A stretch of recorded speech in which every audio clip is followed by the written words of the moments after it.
नमस्कार दोस्तों, सनातनी दिव्य मंत्र चैनल में आपका स्वागत है।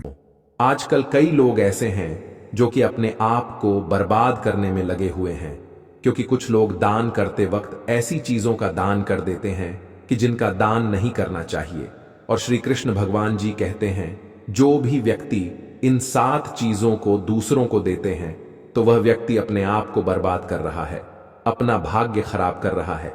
अगर आप भी इन 7 चीजों में से किसी दूसरे की भलाई के लिए उसे दे रहे हो तो समझ लो आप अपनी जिंदगी को बर्बाद कर रहे हो।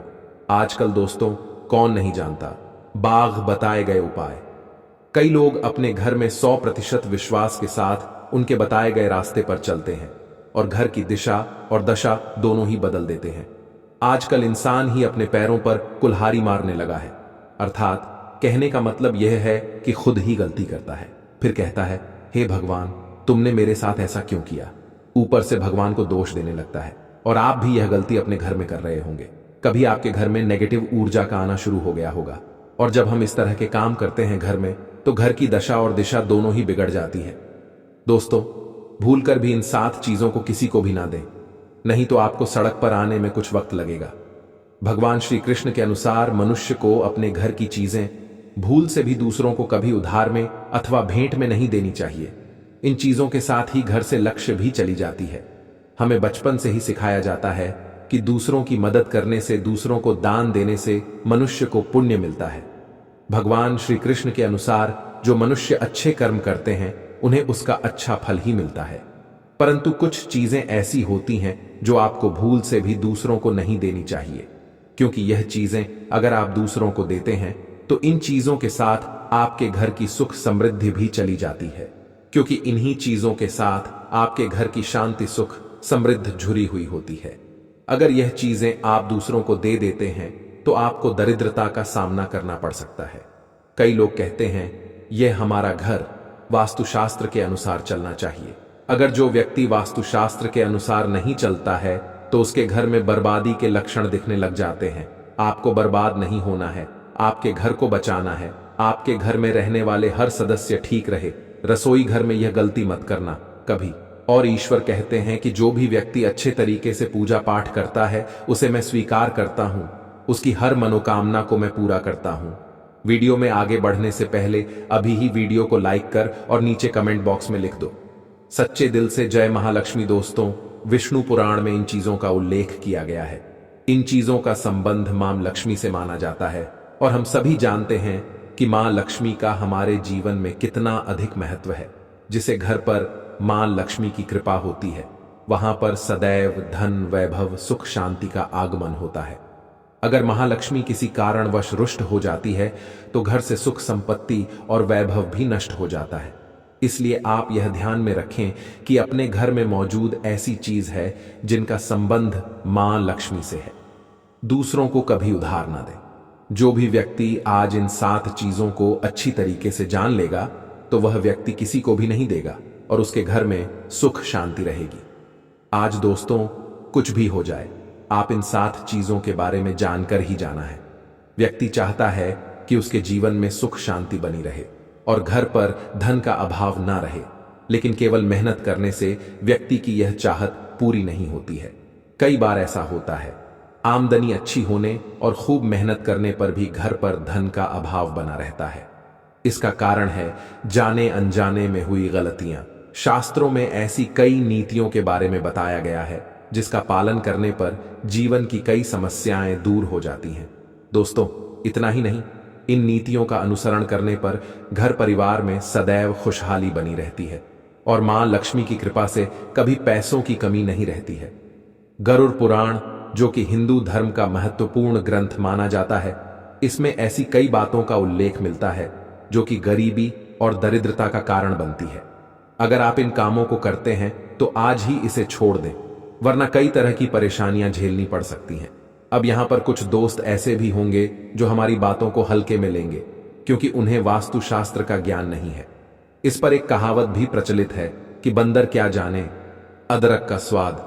अर्थ यह है, कोई भी व्यक्ति वास्तुशास्त्र के बारे में नहीं जानता है तो फिर इन उपायों में या वीडियो देखने व विश्वास ही नहीं करता है। इसलिए सही सटीक 100% जानकारी के साथ में जानने के लिए इस वीडियो से जुड़ जाना दोस्तों। वीडियो को आगे बढ़ाते हैं। आपके पास अभी जितने भी काम है उनको साइड में रख दीजिए। ध्यानपूर्वक जो आपको बताया जा रहा है उसे देखिए और सुनिए। ये सबसे पहली चीज है पत्नी के गहने। दोस्त, स्त्रियों के आभूषणों को मां लक्ष्मी का प्रतीक माना जाता है। सुंदर आभूषणों से सुशोभित स्त्री मां लक्ष्मी के प्रतिबिंब की तरह दिखाई देती है। इसलिए जब भी हम गहने खरीदते हैं तो सबसे पहले मां लक्ष्मी के सामने रखकर उनकी पूजा करते हैं और इसके बाद ही उन्हें पहनते हैं। घर की स्त्रियों को घर की लक्ष्मी माना जाता है। उनके गले में आभूषणों का होना सुख समृद्धि को दर्शाता है। इसलिए अपने पत्नी के गहने कभी किसी को उधार में या दान में या दूसरों को इस्तेमाल के लिए कभी देने नहीं चाहिए। खासकर सुहागिन महिलाएं अपना मंगलसूत्र, पायल और बिछिया कभी किसी अन्य महिला को इस्तेमाल के लिए ना दें। इससे घर की बरकत और भाग्य भी उन गहनों के साथ चला जाता है और माता लक्ष्मी अत्यंत रुष्ट हो जाती है। इसलिए अपने घर में सुख समृद्धि बनाए रखने के लिए इन गहनों को दूसरों को इस्तेमाल करने के लिए ना दे दोस्तों।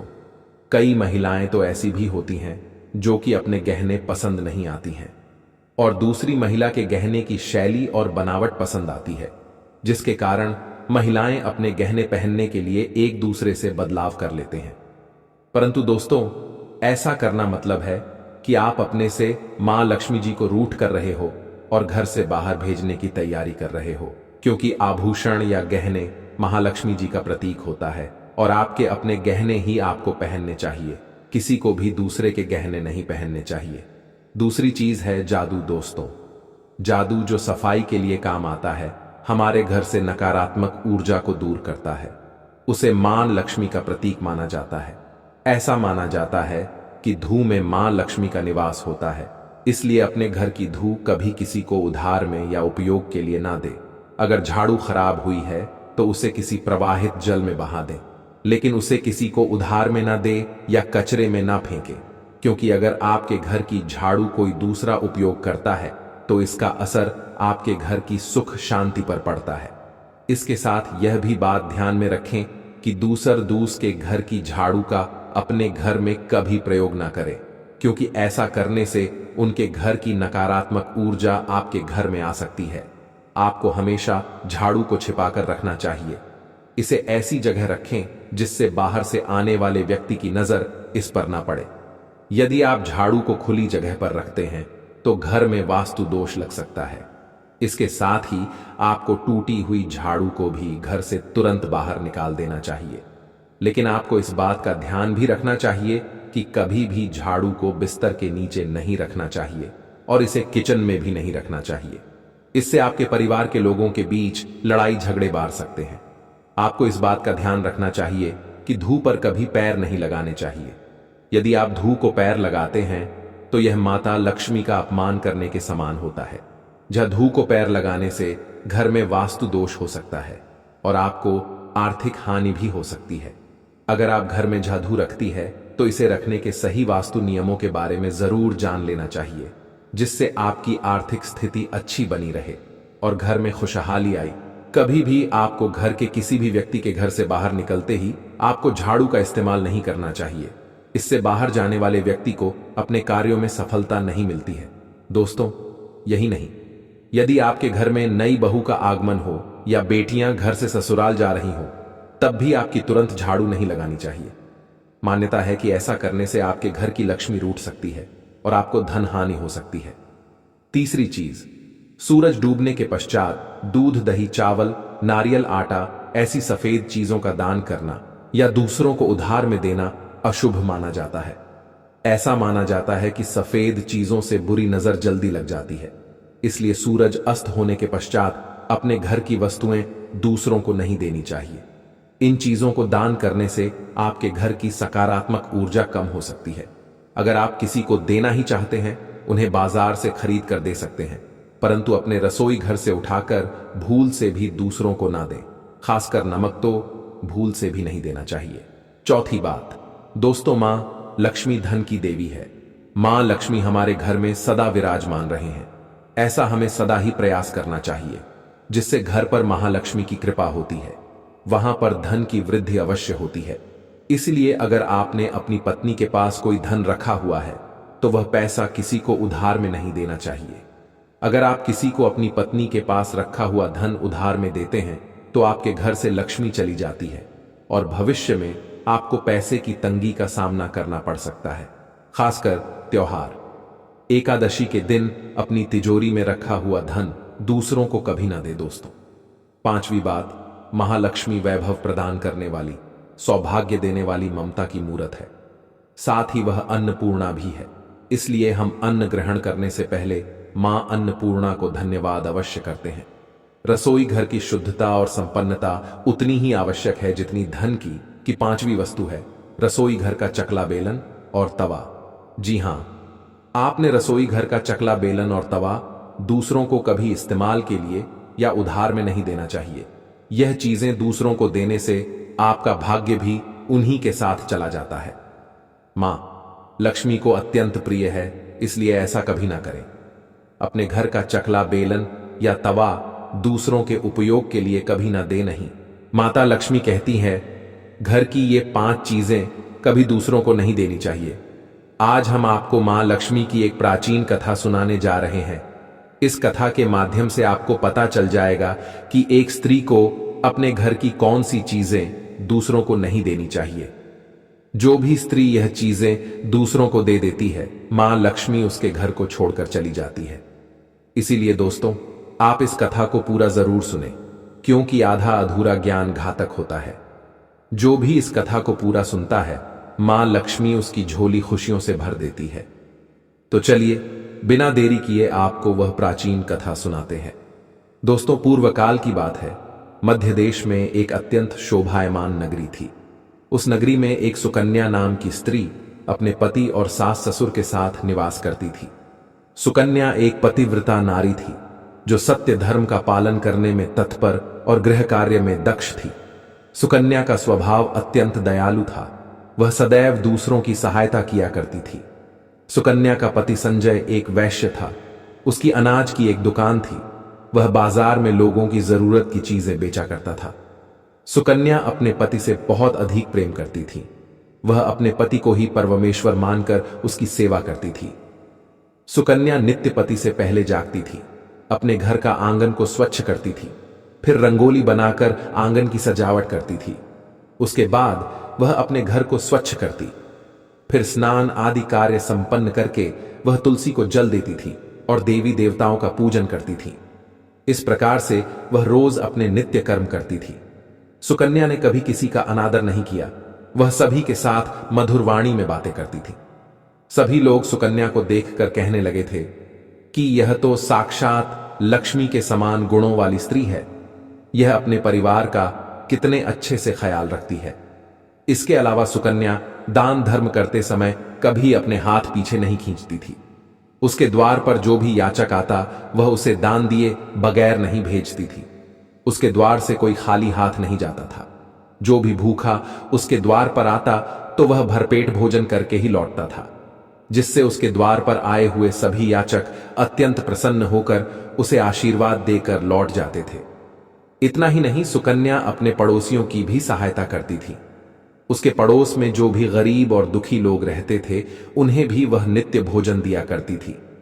पड़ोसियों को जो जो चीजें लगती सुकन्या बिना विचार किए ही दे दिया करती थी, जिस कारण से सुकन्या के पड़ोसी भी उसका बहुत अधिक सम्मान करते थे।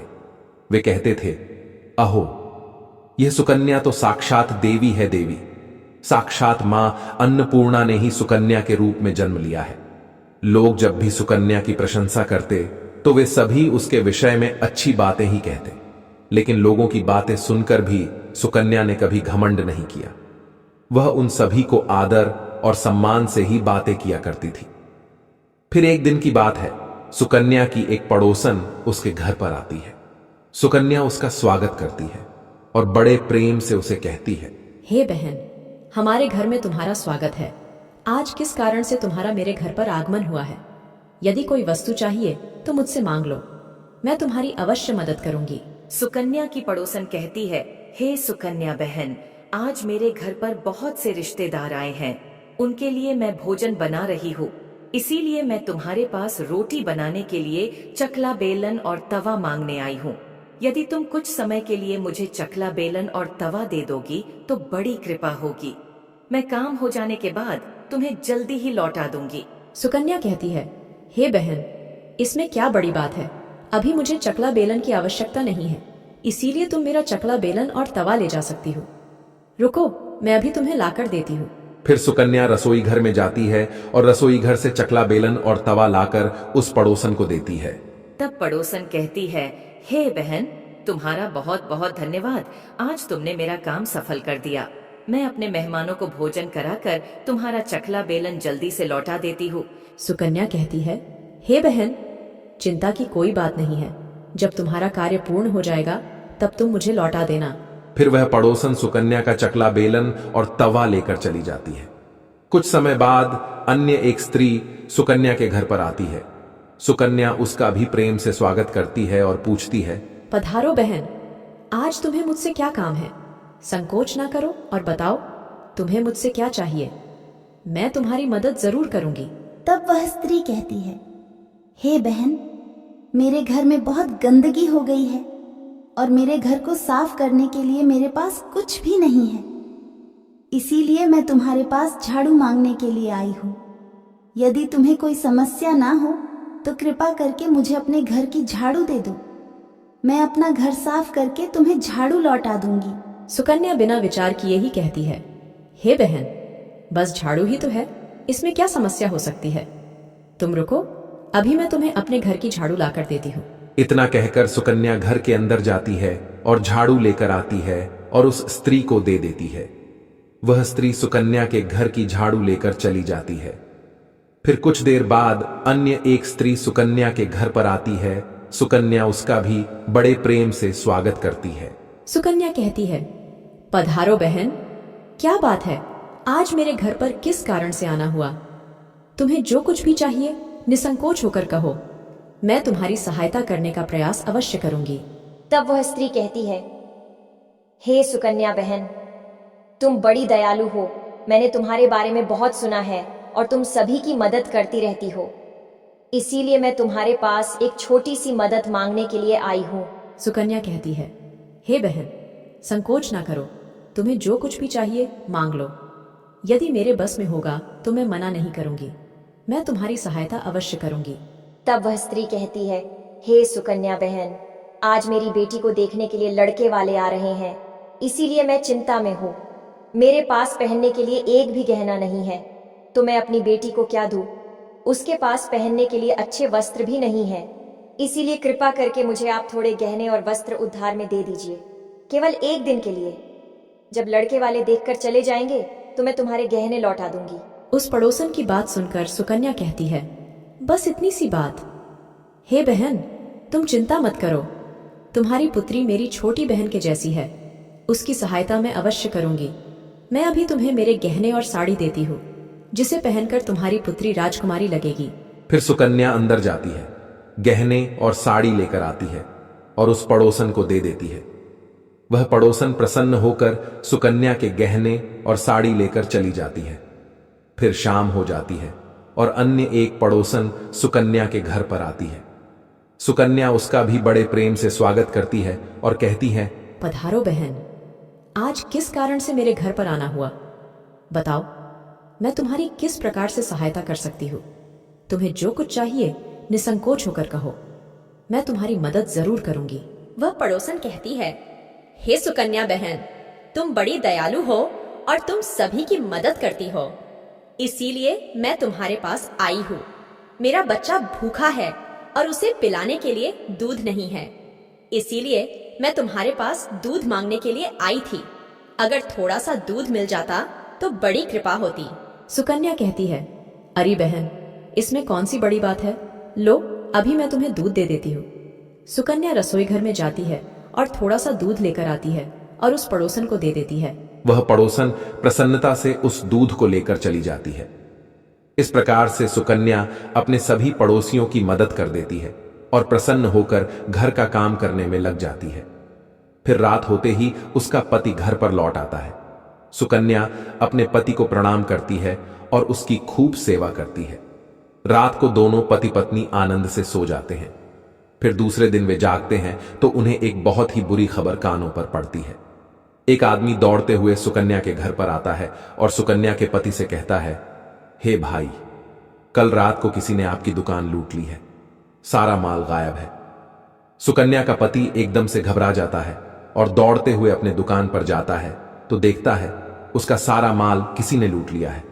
वह देखता है कि उसके दुकान में रखा हुआ सारा धन भी चोरी हो चुका है। वह दुखी और निराश होकर घर पर लौटता है और सुकन्या को सारी बात बताता है, जिसे सुनकर सुकन्या बहुत दुखी हो जाती है। सुकन्या कहती है, आप चिंता न कीजिए जी, हमारे घर में अभी बहुत सारा धन रखा हुआ है जिससे आप फिर से व्यापार शुरू कर सकते हैं। फिर सुकन्या अपने घर की तिजोरी में देखती है तो वह भी पूरी तरह खाली दिखाई देती है। उसके अंदर का भी सारा माल अब चोरी हो चुका था। यह देखकर सुकन्या बहुत दुखी हो जाती है। उसे समझ में नहीं आता कि यह कैसे हुआ। सुकन्या का पति उस पर बहुत क्रोधित हो जाता है और पूछता है, सुकन्या, सच सच बताओ, हमारे घर के अंदर रखा हुआ सारा पैसा कहाँ गया? सुकन्या कहती है, हे स्वामी, मैं घर पर ही थी, सारा धन तिजोरी में ही था, किसने इसे चुरा लिया पता नहीं। कृपया आप शांत हो जाइए, हम कोई ना कोई उपाय जरूर ढूंढ लेंगे। सुकन्या का पति कहता है, ये जो तुम दूसरे लोगों को घर पर बुलाकर खिलाती हो, अनजान लोगों को घर में बुलाती हो, उसी का फल है ये। उन्हीं में से किसी ने हमारे घर का सारा पैसा चुरा लिया है। क्रोध में आकर सुकन्या का पति उसे भला बुरा कहता है। सुकन्या की सास भी उसे बहुत कोसती है और कहती है, तुम ही इन पड़ोसियों को घर की चीजें देती रहती हो, बिना सोचे किसी की भी मदद कर देती हो। उन्हीं में से किसी ने सारा पैसा चुरा लिया है। घर के सभी लोग सुकन्या को भला बुरा कहने लगते हैं। फिर सुकन्या अपने पति को दिलासा देते हुए कहती है, हे नाथ, मैंने मेरे कुछ गहने हमारी पड़ोसन को दिए हैं, मैं उसके पास से गहने लेकर वापस आती हूँ। फिर सुकन्या उस गरीब पड़ोसन के घर पर जाती है तो देखती है उसके घर पर कोई नहीं होता है। वह स्त्री भी घर छोड़कर सुकन्या के गहने लेकर भाग गई होती है। सुकन्या निराश होकर घर पर लौटती है और अपने पति को सारी बात बता देती है। सुकन्या की बात सुनकर उसका पति आग बबूला हो जाता है और सुकन्या को भला बुरा कहने लगता है। सुकन्या का पति कहता है, हे सुकन्या, तुम बड़ी मूर्ख हो, तुम्हारे ही कारण हमारा सारा धन वैभव चला गया है। तुम्हारे दान देने की आदत के कारण ही हमारे ऊपर यह मुसीबत आन पड़ी है। अब तू इस घर में नहीं रह सकती, तू अभी इसी क्षण इस घर को छोड़कर चली जा। सुकन्या कहती है, हे नाथ, आपके सिवा मेरा इस दुनिया में कोई नहीं है, मैं आपको छोड़कर कहाँ जाऊं? सुकन्या का पति कहता है, तू कहीं पर भी जा, लेकिन अब इस घर में तू नहीं रह सकती। तेरे ही कारण मेरा सब कुछ बर्बाद हो गया है। तू इस घर में रहेगी तो बचा कुचा सब नष्ट हो जाएगा। सुकन्या अपने पति को हाथ जोड़कर विनती करने लगती है, हे स्वामी, ऐसा ना कहिए, मैंने कोई अपराध नहीं किया है। आपके बगैर मैं जीवित नहीं रह सकती। मुझ दासी को आप घर से मत निकालिए। लेकिन सुकन्या का पति उसकी एक नहीं सुनता है और उसे अपने घर से धक्के मारकर निकाल देता है और कहता है, अब तू इस घर से चली जा और लौट कर मत आना। चाहे तो किसी नदी में कूदकर अपनी जान दे दे, लेकिन अब तू इस घर में मेरे साथ नहीं रह सकती। फिर सुकन्या दुखी होकर रोते हुए अपने पति के घर को छोड़कर चली जाती है। चलते चलते सुकन्या माता लक्ष्मी के मंदिर में जाती है और मां लक्ष्मी से प्रार्थना करते हुए कहती है, हे मां, मैंने ऐसा कौन सा पाप किया है जो मेरी ऐसी दशा हुई है? हे मां लक्ष्मी, मैं तो नित्य आपकी पूजा करती थी, फिर भी आपने मेरा घर क्यों छोड़ा? कृपया मुझे बताओ मां, मैंने ऐसा कौन सा अपराध किया जो आप मुझसे रूठ गई हो? फिर सुकन्या वहीं पर बैठकर सोचने लगती है, यदि मेरे पति मेरा स्वीकार नहीं करेंगे तो मैं जीवित रहकर क्या करूं? यदि मेरे ही कारण मेरे पति की दुर्दशा हुई है तो मुझे जीवित रहने का कोई अधिकार नहीं है। इतना सोचकर सुकन्या अपने प्राण देने के लिए नदी की तरफ जाने लगती है। नदी के पास जाकर सुकन्या माता लक्ष्मी से प्रार्थना करती है, हे मां लक्ष्मी, अब मैं अपने प्राण देने जा रही हूँ। यदि मेरे द्वारा तुम्हारी पूजा में कोई कमी रह गई हो तो मुझे माफ करो। मैं अपने पति के बगैर जीवित नहीं रह सकती, इसीलिए अब मैं इस नदी में कूदकर अपने प्राण दे दूंगी। इतना कहकर सुकन्या नदी में कूदने ही वाली होती है कि साक्षात मां लक्ष्मी उस स्थान पर प्रकट हो जाती है। माँ लक्ष्मी सुकन्या से कहती है, रुक जाओ सुकन्या, रुक जाओ पुत्री, तुम यह क्या कर रही हो? सुकन्या आंखें खोलकर देखती है कि साक्षात मां लक्ष्मी उसके सामने खड़ी है।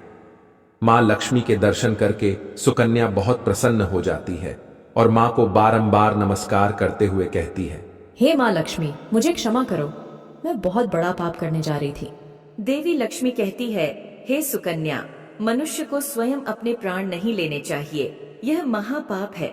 ईश्वर ने जो शरीर प्रदान किया है उसे ऐसे नष्ट नहीं करना चाहिए। सुकन्या कहती है, हे माँ, मैं विवश हूँ, मेरे पति ने मेरा त्याग किया है और स्त्री को अपने पति को छोड़कर नहीं रहना चाहिए।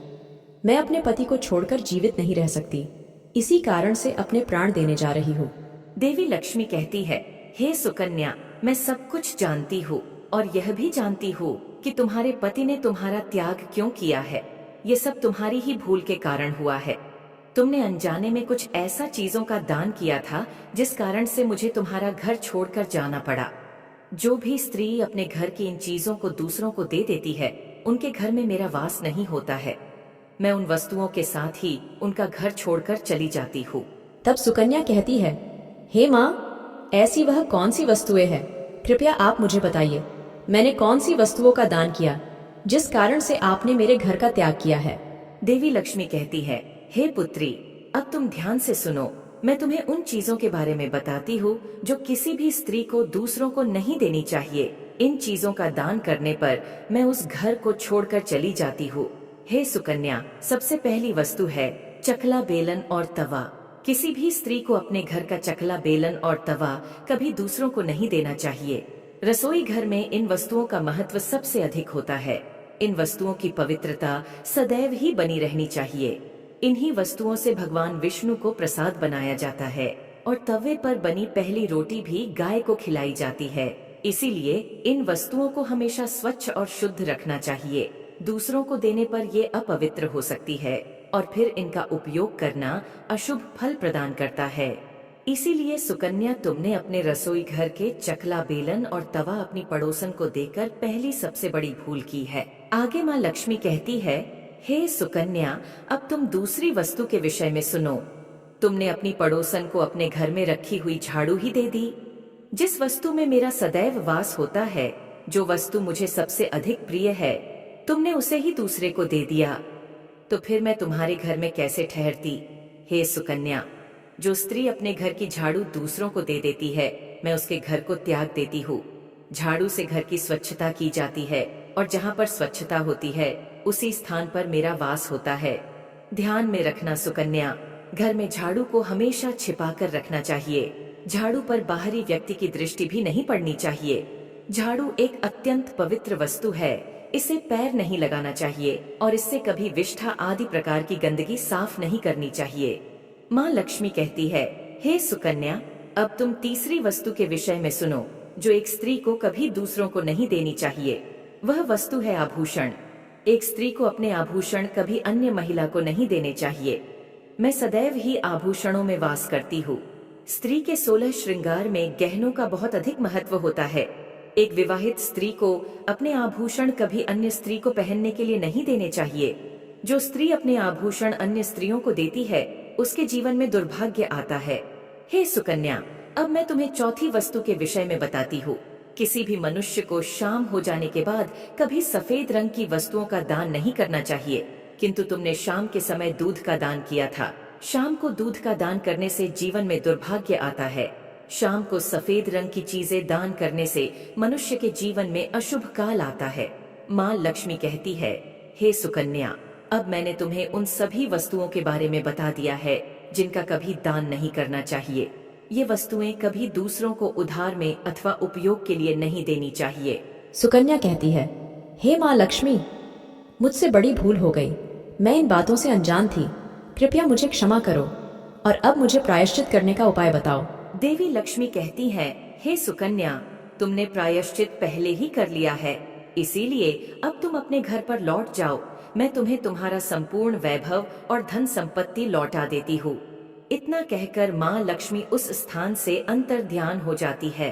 फिर सुकन्या भी माँ लक्ष्मी को धन्यवाद करती है और उस स्थान से घर की तरफ जाने लगती है। तभी उसका पति ढूंढते हुए उसी की तरफ आ रहा होता है। वह सुकन्या के पास आकर उससे क्षमा मांगता है और कहता है, हे सुकन्या, मुझे माफ करो, मैंने तुम्हें बहुत भला बुरा कहा था। तुम तो साक्षात देवी के समान हो। मां लक्ष्मी की कृपा से हमें अपना सारा धन वैभव वापस मिल गया है। जिन लोगों ने हमारा धन लूटा था उन सभी ने हमारा धन हमें लौटा दिया और तुम्हारा नाम लेते हुए क्षमा मांग ली है। यह सुनकर सुकन्या बहुत प्रसन्न होती है और अपने पति के साथ घर पर लौट जाती है। मां लक्ष्मी की कृपा से सुकन्या के घर में फिर से सुख समृद्धि आती है और उसके बाद से सुकन्या ने अपने घर की ये 4 चीजें कभी दूसरों को नहीं दी। तो दोस्तों, तो फिर इन उपायों में या वीडियो देखने व विश्वास ही नहीं करता है। इसलिए सही सटीक 100% जानकारी के साथ में जानने के लिए इस वीडियो से जुड़ जाना। दोस्तों, वीडियो को आगे बढ़ाते हैं। आपके पास अभी जितने भी काम है उनको साइड में रख दीजिए। ध्यानपूर्वक जो आपको बताया जा रहा है उसे देखिए और सुनिए। ये सबसे पहली चीज है पत्नी के गहने। दोस्त, स्त्रियों के आभूषणों को मां लक्ष्मी का प्रतीक माना जाता है। सुंदर आभूषणों से सुशोभित स्त्री मां लक्ष्मी के प्रतिबिंब की तरह दिखाई देती है। इसलिए जब भी हम गहने खरीदते हैं तो सबसे पहले मां लक्ष्मी के सामने रखकर उनकी पूजा करते हैं और इसके बाद ही उन्हें पहनते हैं। घर की स्त्रियों को घर की लक्ष्मी माना जाता है। उनके गले में आभूषणों का होना सुख समृद्धि को दर्शाता है। इसलिए अपने पत्नी के गहने कभी किसी को उधार में या दान में या दूसरों को इस्तेमाल के लिए कभी देने नहीं चाहिए। खासकर सुहागिन महिलाएं अपना मंगलसूत्र, पायल और बिछिया कभी किसी अन्य महिला को इस्तेमाल के लिए ना दें। इससे घर की बरकत और भाग्य भी उन गहनों के साथ चला जाता है और माता लक्ष्मी अत्यंत रुष्ट हो जाती है। इसलिए अपने घर में सुख समृद्धि बनाए रखने के लिए इन गहनों को दूसरों को इस्तेमाल करने के लिए ना दे। दोस्तों, कई महिलाएं तो ऐसी भी होती हैं जो कि अपने गहने पसंद नहीं आती हैं और दूसरी महिला के गहने की शैली और बनावट पसंद आती है, जिसके कारण महिलाएं अपने गहने पहनने के लिए एक दूसरे से बदलाव कर लेते हैं। परंतु दोस्तों, ऐसा करना मतलब है कि आप अपने से मां लक्ष्मी जी को रूठ कर रहे हो और घर से बाहर भेजने की तैयारी कर रहे हो, क्योंकि आभूषण या गहने महालक्ष्मी जी का प्रतीक होता है और आपके अपने गहने ही आपको पहनने चाहिए। किसी को भी दूसरे के गहने नहीं पहनने चाहिए। दूसरी चीज है जादू। दोस्तों, जादू जो सफाई के लिए काम आता है, हमारे घर से नकारात्मक ऊर्जा को दूर करता है। उसे मां लक्ष्मी का प्रतीक माना जाता है। ऐसा माना जाता है कि धू में मां लक्ष्मी का निवास होता है। इसलिए अपने घर की धू कभी किसी को उधार में या उपयोग के लिए ना दे। अगर झाड़ू खराब हुई है तो उसे किसी प्रवाहित जल में बहा दे, लेकिन उसे किसी को उधार में ना दे या कचरे में ना फेंके, क्योंकि अगर आपके घर की झाड़ू कोई दूसरा उपयोग करता है तो इसका असर आपके घर की सुख शांति पर पड़ता है। इसके साथ यह भी बात ध्यान में रखें कि दूस के घर की झाड़ू का अपने घर में कभी प्रयोग ना करें, क्योंकि ऐसा करने से उनके घर की नकारात्मक ऊर्जा आपके घर में आ सकती है। आपको हमेशा झाड़ू को छिपाकर रखना चाहिए। इसे ऐसी जगह रखें जिससे बाहर से आने वाले व्यक्ति की नजर इस पर ना पड़े। यदि आप झाड़ू को खुली जगह पर रखते हैं तो घर में वास्तु दोष लग सकता है। इसके साथ ही आपको टूटी हुई झाड़ू को भी घर से तुरंत बाहर निकाल देना चाहिए। लेकिन आपको इस बात का ध्यान भी रखना चाहिए कि कभी भी झाड़ू को बिस्तर के नीचे नहीं रखना चाहिए और इसे किचन में भी नहीं रखना चाहिए। इससे आपके परिवार के लोगों के बीच लड़ाई झगड़े बार सकते हैं। आपको इस बात का ध्यान रखना चाहिए कि धू पर कभी पैर नहीं लगाने चाहिए। यदि आप धू को पैर लगाते हैं तो यह माता लक्ष्मी का अपमान करने के समान होता है। धू को पैर लगाने से घर में वास्तु दोष हो सकता है और आपको आर्थिक हानि भी हो सकती है। अगर आप घर में जादू रखती है तो इसे रखने के सही वास्तु नियमों के बारे में जरूर जान लेना चाहिए, जिससे आपकी आर्थिक स्थिति अच्छी बनी रहे और घर में खुशहाली आए। कभी भी आपको घर के किसी भी